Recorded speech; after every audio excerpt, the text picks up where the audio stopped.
G'day, Johnny G, Naked Racer Motorco. Welcome back.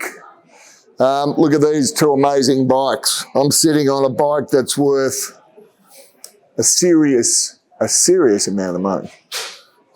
This is a 1939 Brough Superior SS100.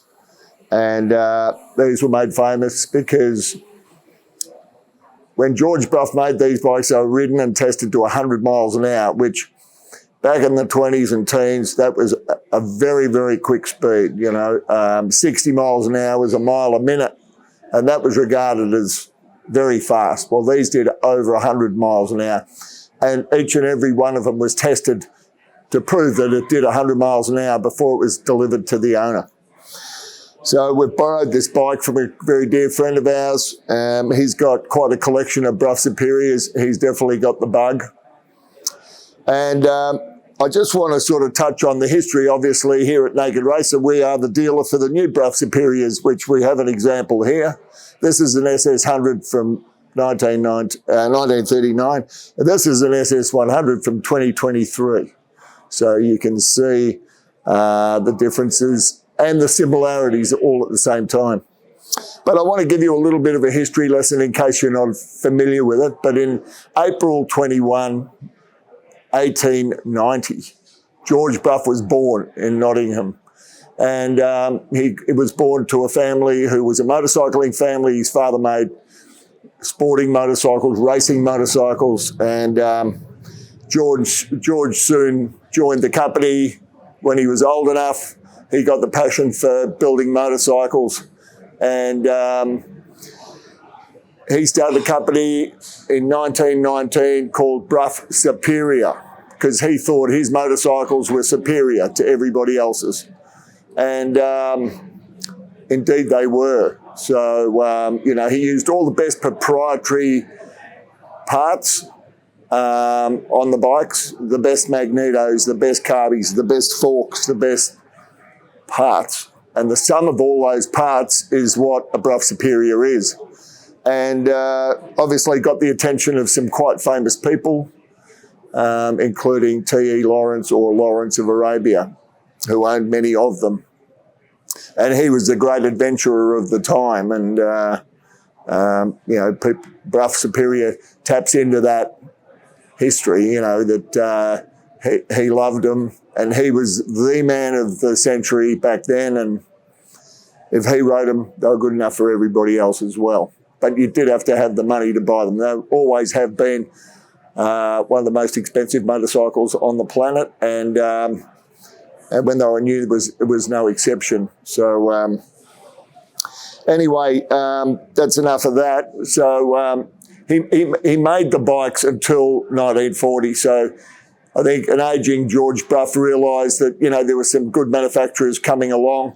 He used the engines from other manufacturers in his bikes. When Vincent came along, they were making their own motorcycle. He was quite old. The war was pending. He decided to close his company at the height of its fame, and they haven't been rekindled until our Thierry Henriette has come up with this amazing machine that we see here. There's a few small points. They've got beautiful one-piece handlebars. The castle forks, which were copied from Harley-Davidson. You can see just about exactly the same as a Harley-Davidson, except the brake anchoring point, which is on the sprung side of the fork. Big, powerful magneto on there. You can see the overhead valve, the push rods, hairspring valves, external hairspring valves on this engine. And, the beautiful flowing pipes. This is a sprung rear end, like a plunger rear end bike. They only made 20 of these in 1939. And the Norton Doll's Head gearbox. So Norton had the best gearbox in the day, and Brough realised that. So they've used the Norton Doll's Head gearbox in there. The tanks traditionally on these were nickel plated. Not on this one, but you'll see on a lot of Broughs that the tanks are nickel plated and all beautifully handmade. So anyway, enough about that, but the world's most expensive motorcycle when it was new and still today. one of the world's most expensive motorcycles. Which now brings us to the SS100. Okay, and here we are with the SS100. So following on from what happened with George Brough, this is now transported. Brough is made in France, in Toulouse, by a gentleman called Thierry Henriette. And his company, Boxer Design, have come up with this amazing motorcycle. It is, as you can see, just a work of art. They've employed a lot of French companies. So we have the Fior front end, double wishbone front end.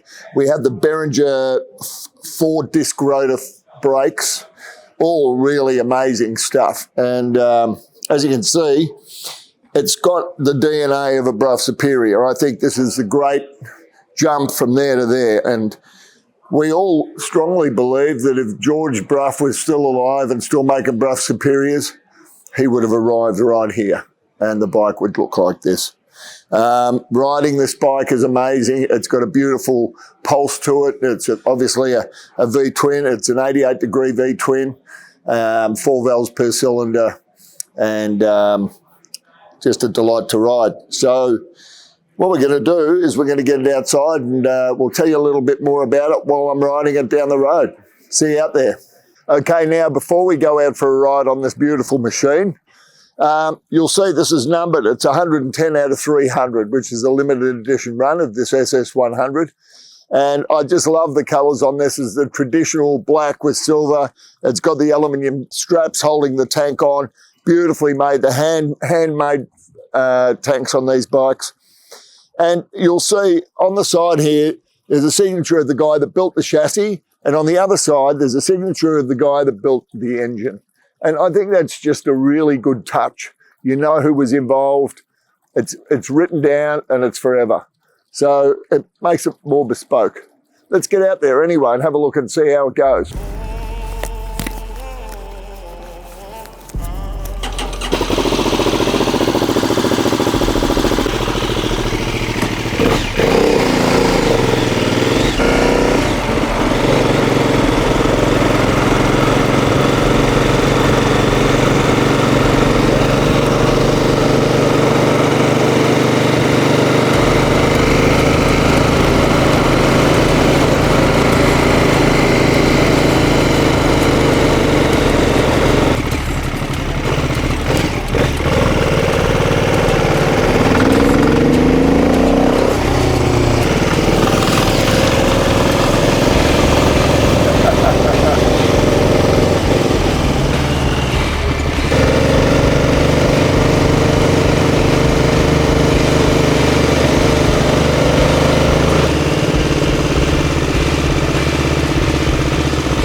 Great feel to it. The engine's just so smooth. I just love the light clutch. The brakes very, very precise, you know, and everything's just really tuned in. This bike is absolutely brand spanking new, and this is the first time it's been ridden, so we can forgive that it's not quite warm yet.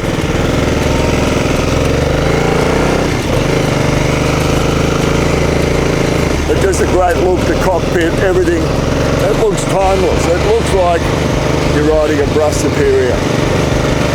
So, if you want to have a ride on one of these, come down to the Naked Racer. We have the demo bike here.